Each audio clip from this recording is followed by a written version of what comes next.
Guys, welcome back to our channel. In this video we're going to share why you shouldn't stop dating your spouse. Yes, you've now married them, you have them at home, you see them every day, but you need to remember to continue to date them, and here is why. Yeah, but I just want to say that we really are walking this journey as well, so we're here to share your experience, what we're learning as well. So we're not the professionals in this thing, but I mean, yeah, we have no issues sharing our story with you. Yeah, the first one is because we are growing, we are evolving. When we got married, we were not parents, we didn't have children, and now we have 2 children. A lot has changed with our personalities, our temperaments. I remember before we got married, I think one of my love languages, okay, it's still touch, but a lot of touch. But acts of service was down there. Yeah, but now that we have kids, it really means the world to me when someone helps me with a chore.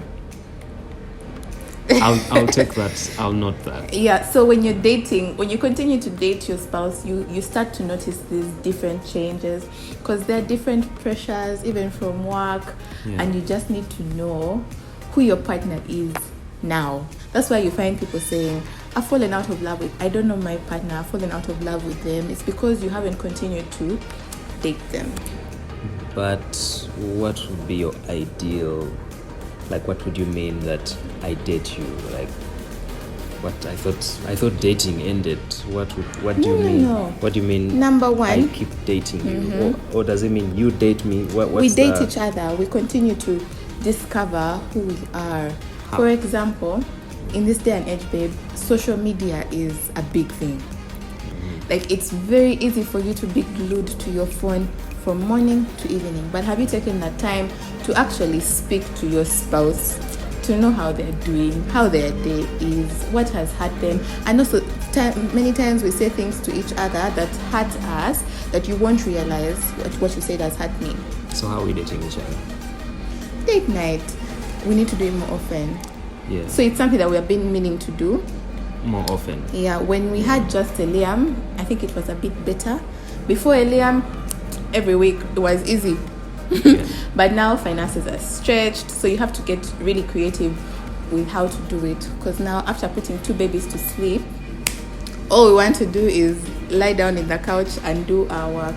But this is also a call to ourselves, to set up a date night at home, at the balcony, be intentional about it.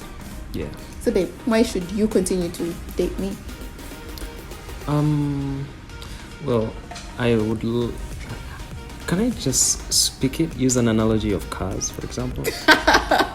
Guys, if you don't know, my husband loves cars. Go ahead, babe. Go ahead. Yeah. So, when you buy your car, for example, it's like that thing that you want to keep clean all the time. It's like that thing that you don't want anybody to scratch. And if like somebody even just knocks you a little bit in traffic jam, you get out of your car with all this anger and rage. But after 1 year or 2, maybe you have dead shock absorbers, dead, things, you fix this and that, or your brother went and bashed it and it has all these scratches all over the place and panel beats all over the place. You kind of don't really, and eventually the car starts to take the downhill trend, and eventually what happens? You hate it. But imagine you gave it the love that you did when you had just got it. Usually you find that even after 1 or 2 years, people even ask you, hey, have you just bought this car? Who looks after it for you? You're doing so well, something like that. Was that too long? No. I totally agree. I think another reason is that we need to remember the things that we did before. Do you remember when you wanted your babe? When I was the hot thing, you were there looking to get a yes. I still am, but you see, now I am married to you. But before, when you were trying to get me, the things you would do, you would text all the time. I'm still trying to get you. Yeah. Now that's what I'm trying to drive at. So continue, for the husbands, continue to pursue your wife. And for the wives, serve your husband. You, as a single girl, you would put up your best show, look nice, look put together. But now you're there in deras, satin bonnets the whole day. Those vitenji that are just there. Yeah, so continue to pursue your wife, and for the wives, serve your husband. Look nice. Dating doesn't just mean going on dates, but like there are times when we're in the house and maybe I'm in the couch and my husband is at the dining table, and I just call him and say, hi. Like just the simple things. Sometimes he will text me and that's PG, right? Yeah, those takes continue to do that. Keep the spark alive. It takes work. It takes intentionality. What's the next one, babe? Well, I think you have to know that this is somebody you're spending the rest of your life with. So what would you do if you want this person to stay with you for the rest of your life, talking about you with their friends, that, you know, he does this for me, he does this for me, or like what you do for your spouse is reflected on the outside a lot of times. So you find that people will even ask, what do you do with yourself, what are you eating? And yeah, I know most of the time you say I use this, that, and the other, but a lot of times there's also that partner, that spouse that maybe keeps affirming you, or gives you the gifts, or makes you happy. Yeah, so you always have to know the person that you're with is actually going to be with you forever. Yeah, so what does it take? And then I also wanted to say that good marriages don't just happen. Good marriages take work, and a good marriage has good intimacy. Right. So when you continue to date your spouse, even after you are married, you are building intimacy. And intimacy is not just sex, and there's emotional intimacy. So what is intimacy anyway? It's that, babe, you know that there are times when a couple is not able to have sex. Say after they've just had a baby, or they are apart, they're in a long distance marriage for a period of time. So what's going to connect you? So what is going to connect us? What we talk about, our love, like the things that we share in common. There's a lot, like just even sending me a funny meme, because you know that this meme is going to make Daisy's day. Like just those simple things, knowing the things that are going to make your partner's day. If your partner is maybe out of the country, if you can organize for them maybe to receive food, if food is their love language, find a way, like do those things that are going to remind your partner that you love them, you're thinking about them, you care for them.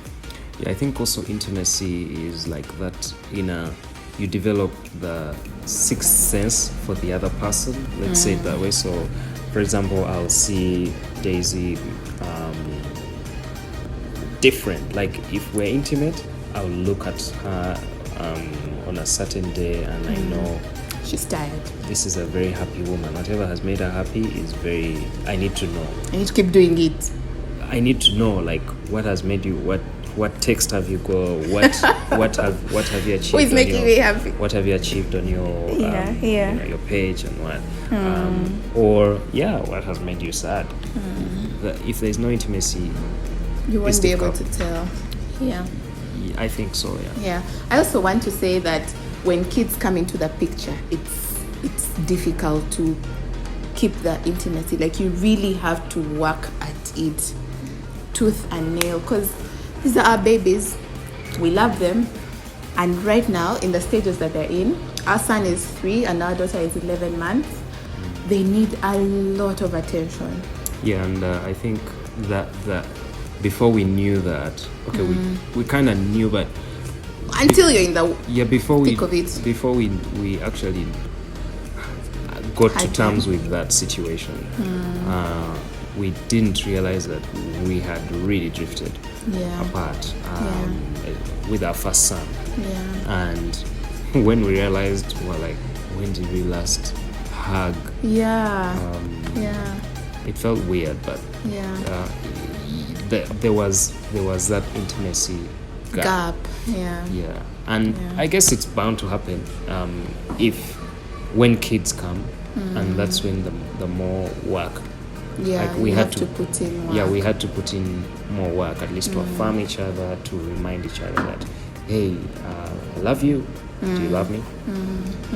Yeah. And I remember that time we also vowed to go to bed at the same time. Yeah. Yeah, because he would go to bed earlier, right? Because he's really not a night person, and me, I'm a night person. Anytime I'll go to bed at 3 a.m. Yeah, so we vowed to start going to bed at the same time. It would help us to even pray together, and it was just a nice way for us to connect. Yeah. And I also wanted to say that when you continue to date your partner, it helps to build communication. It's like an icebreaker. You know, the times when we get to a point in the marriage and you don't even know what to say to your partner because you don't know whether it's going to tick them off. You don't know whether you're going to touch a button and they just, like, you don't know where your partner is at, and your communication suffers. Once communication suffers, everything starts to break down. Take it from me. Okay. Yeah. Okay, I just wanted to say that sometimes, I mean, it will happen. So what matters is what foundation you have. So for us, for example, we really worked out the communication thing early. Before kids even. Yeah, I think even before we got married. For us, to us, or let me say to me, communication was something which was very, very key. So even when we were dating, I would ask, how far? Have you got home? How are you doing? Are you back to school? That kind of thing. And eventually the momentum for the communication grew. Yeah. And even when we drifted apart, it was easy to now say, hey, when did we something last? is wrong. Like you could tell that something was wrong. Yeah. I also wanted to say that in a marriage, it's important for you to push each other towards growth. And the only way that you're going to know what your partner's dreams, plans, goals, visions are is if you communicate with them, if you actually sit down and listen to them. And I must say that when you do these dates, when you do manage to steal some time away from home and go on a date night or set it up at home, no phones, no distractions, only pull out the phone to take a picture and actually listen, be present, be emotionally present, be physically present. One of the things that my husband hates, although I keep saying that I am a multitasker, I'm good at multitasking, but one of the things that he hates is when I use my phone while he talks to me. In actual sense, I am listening, I'm paying attention, but you see, my mind is not completely there. It's divided. Yes, I'm listening to him, but I'm also listening to something else. And it also, I think, makes him feel uncared for. Yeah, it means that maybe what I have to say is not important. Yeah, it's not important, it's not priority. And I think maybe, I don't know about other husbands, but I think it's important. As much as ladies are multitaskers, these devices are very destructive. And you find that a lot of, for us, I look a lot at body language, so I'll easily know that you're texting someone, or you're listening to, you're doing something on your phone, but yes, you're listening, but I might tell you about it 10 hours later, and you won't remember. You'll be like, Please remind me again. So yeah. So the reason why you should continue to date your spouse even after marriage, even after you are now living together, seeing each other all that time, you know what they smell like, you know what they're going to wear tomorrow, is because it builds intimacy. Intimacy is important, guys. You don't just fall out of marriage. You don't just feel like you don't know this person anymore. It takes time. It's continuous things happening that are drawing you apart, and you need to now be intentional to keep that connection. The things that you did when you were still dating, before you were married, you need to continue to do them now. Your partner is changing, life is happening to them, your lives have changed, you probably now have children, and you've got to be intentional on building that intimacy. You have to remember that good marriages don't just happen, they are worked on intentionally. Do you have any parting shots, babe? This one just happened, right? Which one? This marriage, right? It just happened, right? Babe, we are worked. Hey, we put in work. Please. Yeah. There's something I wanted to say, And but you forgot it. yeah, it kind of skipped my mind. But let me just say, intimacy today, like you can't say. I that's when I learned. Like, there's a point where we were really emotionally intimate, and then 2 weeks later, it's like we had gone back to square one. So intimacy is not it's not a goal. It's not a destination. Like, now I have arrived It's at a mission. intimacy land. Is that right? There's goal, mission, vision. So it's a mission. So you just It's a continuous thing that you have to achieve. And you can't achieve intimacy and close the chapter. Yes, you might, but You have to keep working at your it. life has these ups and downs. And also, maybe another thing which I learned is, usually if you handle the spiritual intimacy, somehow the other These other intimacies, they do what? They fall in place. Like, it's easy. If I have prayed with you, if you know what my deepest needs are, like the things that I only tell God, then it's easy for me to So when you handle that spiritual, like if you work towards spiritual intimacy, how do you achieve spiritual intimacy? Daisy talked about it. Pray together. Maybe do a devotional together. Yeah, we do devotionals together.